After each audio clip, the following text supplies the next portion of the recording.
બોટાદમાં 175મો શતામૃત મહોત્સવનો દબદબાભેર પ્રારંભ. બોટાદ શહેરના ઇતિહાસની સૌથી મોટી શોભાયાત્રા નીકળી. હજારો લોકો ડીજેના તાલ ઢોલ સાથે અને શરણાઈ સાથે ઝૂમી ઉઠ્યા.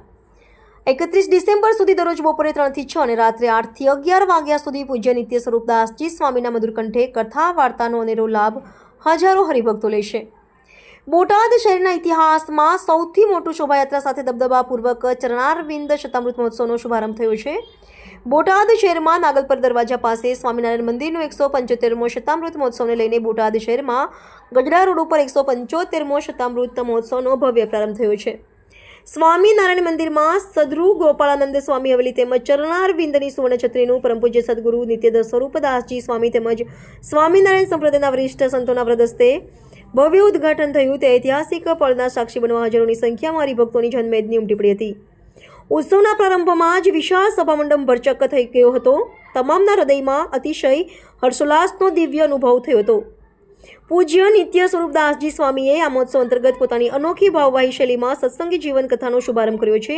જે કથા 31 ડિસેમ્બર સુધી દરરોજ બપોરે 3 થી 6 અને રાત્રે 8 થી 11 વાગ્યા સુધી પૂજ્ય નિત્ય સ્વરૂપદાસજી સ્વામીના મધુર કંઠે કથા વાર્તાનો અનેરો લાભ હજારો હરિભક્તોને મળશે. મહોત્સવમાં દરરોજ સ્વામિનારાયણ સંપ્રદાયના અનેક વિદ્વાન વરિષ્ઠ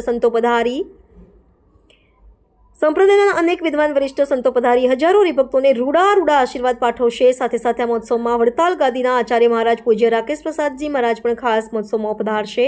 આ દિવ્ય અને ભવ્ય ઉત્સવમાં હજારો ભક્તો ઉમટી પડશે અને આ દિવ્ય ક્ષણના સાક્ષી બનશે. સાથે મહોત્સવમાં ભવ્ય લોકમેળાનું પણ આયોજન કરવામાં આવ્યું છે. તેમાં પણ રાત્રે હજારો લોકો મેળાની મોજ માણવા ઉમટી પડશે. નામ સત્સંગ સાગર સ્વામી છે. મારા ગુરુ સદગુરુ સ્વામી શ્રી નિત્ય સ્વરૂપદાસજી સ્વામી છે. શતામૃત મહોત્સવ આમ તો મંદિરની સાથે સાથે ગોપાળાનંદ સ્વામીએ પધરાવેલા જે સારંગપુરની અંદર હનુમાનજી મહારાજ છે, એવી જ રીતે ગોપાળાનંદ સ્વામીએ બોટાદની અંદર ચરણારવિંદ પધરાવેલા ભગવાન સ્વામિનારાયણના.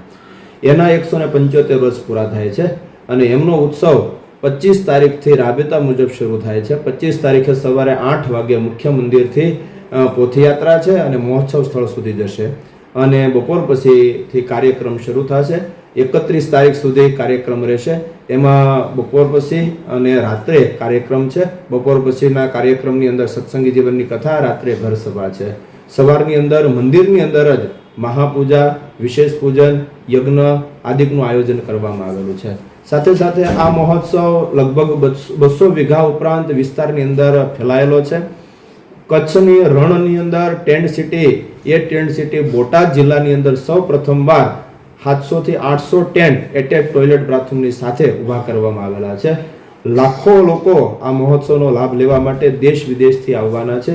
આવનાર તમામ યાત્રિકો માટે, તમામ ભક્તો માટે રહેવા જમવાની બિલકુલ ફ્રી વ્યવસ્થા અને વીઆઈપી વ્યવસ્થા આ મહોત્સવની અંદર કરવામાં આવશે. સ્વામી, આ મહોત્સવ દરમિયાન રાત્રિના કોઈ વિશેષ પ્રોગ્રામ રાત્રિના વિશેષ પ્રોગ્રામમાં હાસ્ય કલાકાર, સાંસ્કૃતિક કાર્યક્રમ એ બધું અલગ કાર્યક્રમો રાખેલા છે. સ્વામી, ઘર સભા ખાસ નિત્ય સ્વરૂપ સ્વામીની હાલ ચાલતી હોય છે, ત્યારે અહીંયા કેટલા દિવસ ઘર સભા ચાલશે? અહીંયા ઘર સભા આમ તો ગઈકાલથી શરૂ થઈ ગઈ છે. ગઈકાલ એટલે 22 તારીખથી શરૂ થઈ ગઈ છે અને 31 તારીખ સુધી ઘર સભા કન્ટિન્યુ જાય ચાલુ જ રહેશે. બપોર પછીની કથાનો પણ નિત્ય સ્વરૂપ સ્વામી લાભ આપશે અને રાત્રે ઘર સભાનો પણ પૂજ્ય સ્વામી જ લાભ આપતા. આશરે કેટલા હરિભક્તો મહોત્સવમાં આવવાની સંભાવના? આમ તો અમારો ટાર્ગેટ તો એવો છે કે લગભગ 1,00,000 થી 1,25,000 લોકો આ મહોત્સવની અંદર 7 દિવસની અંદર વિઝિટ લેશે. રાત્રિ રોકાણ માટે 10 થી 15,000 ભક્તો રોકાઈ શકે એવી ટેન્ટ સિટી ઊભી કરવામાં આવી છે.